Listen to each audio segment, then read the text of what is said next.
यो चाहिँ श्रमदान पछिको चाहिँ हाम्रो खाजा हो होइन। ठ्याक्कै अहिले 2 बजेको छ। लगभग यो जेसिबी जल्दी गऱ्यो हामीले सुनाउँदैछौँ हुँदैछ यो भद्रतीर्थ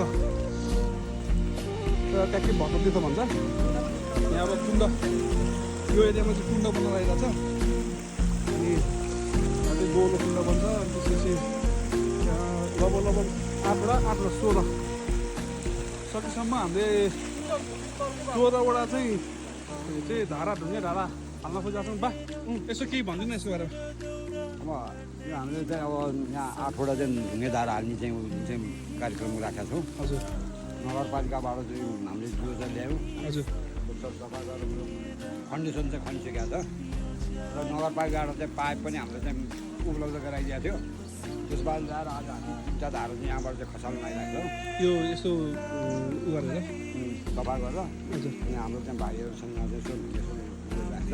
हजुर हजुर अब हामी सकेपछि यसलाई राम्रो पर्सि चाहिँ जनाइ पूर्णिमामा नुहाउनुलाई सबैभन्दा चाहिँ राम्रो बनाएर हामी यहाँ चाहिँ पर्सि जनाइ पूर्णिमा दिन चाहिँ यहाँ स्नान गरेर नयाँ चाहिँ यज्ञ पवित्र भनेपछि अब पर्सि चाहिँ तपाईँको जनै त्यहाँ कलेक्सन गरेर पाण्डुसेनमा कलेक्सन गरेर यहाँ चाहिँ पवित्र ठाउँमा सकेबाट चाहिँ पहिला यहाँ चाहिँ यज्ञ पवित्र चाहिँ पखालेर हजुर बेसारले चाहिँ रङ्गाएर लगेर चाहिँ त्यहाँ गरेर त्यहाँ पाण्डुसेरमा लिएर गएर लगेर चाहिँ हामीले चाहिँ गऱ्यो भने त्योभन्दा पवित्र चाहिँ केही पनि हुन्छ हजुर है।